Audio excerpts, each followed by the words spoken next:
उस समय का प्रसंग है जब भगवान राम, लक्ष्मण और सीता गंगा घाट पर पहुंच जाते हैं तो केवट से कह रहे हैं कि हे केवट, अपनी नाव लाओ और हमें गंगा के उस घाट पर पार उतार दो।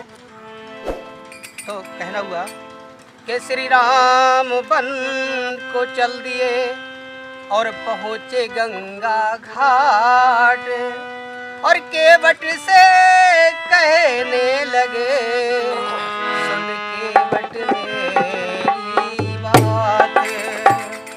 केवट, तुम अपनी नाव इधर लाओ और हमें उस पार उतारो।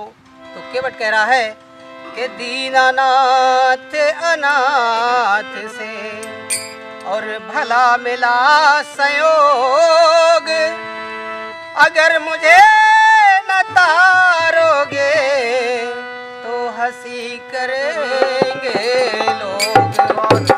हे प्रभु, आप मेरे घाट आ गए हो, आज मैं आपको उतार रहा हूँ और आप अगर जब मेरा समय पड़े तो आप मुझे भक्ति पर उतार देना।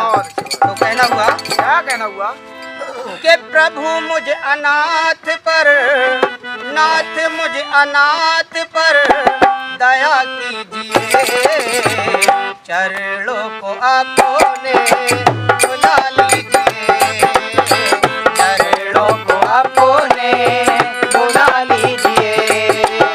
प्रभु मुझ अनाथ पर, प्रभु मुझ अनाथ पर कृपा कीजिए, चरणों को अपने बुला लीजिए।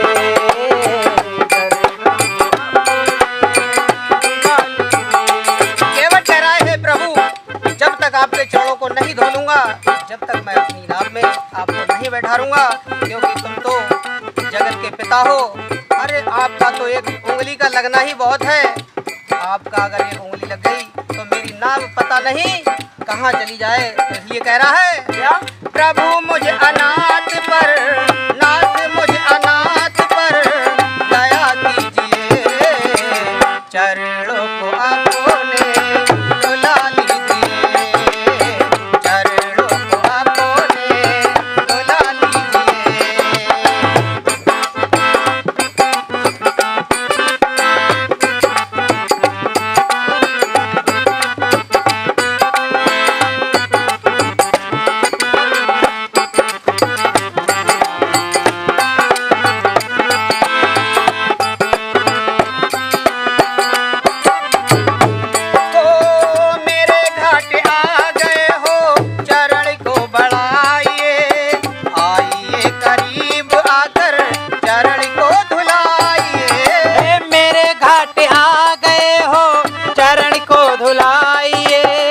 आइए करीब आकर चरण तो धुलाइए। ओ मेरे घाट आ गए हो, चरण को बढ़ाइए, आइए करीब आकर चरण को धुलाइए।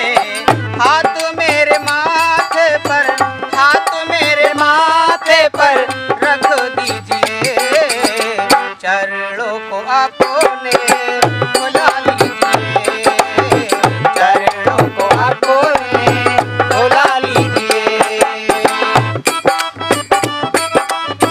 प्रभु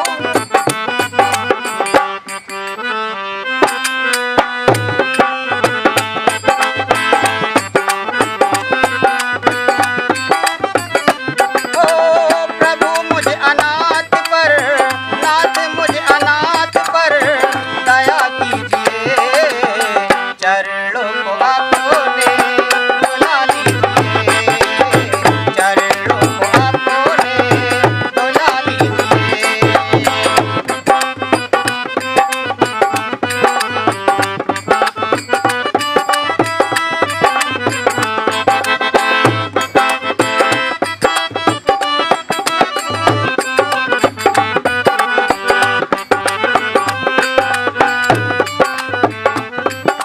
केवट ने कहा कि प्रभु मैं नहीं हूँ असली केवट, अरे मेरा तो काम बस 2-4 सवारियों को पार करना, ये मेरा काम है, और आप तो पूरे संसार को पार करते हैं। तो कहना हुआ, क्या कहना हुआ? ओ रीतियों से पार करना केवटों का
पूरे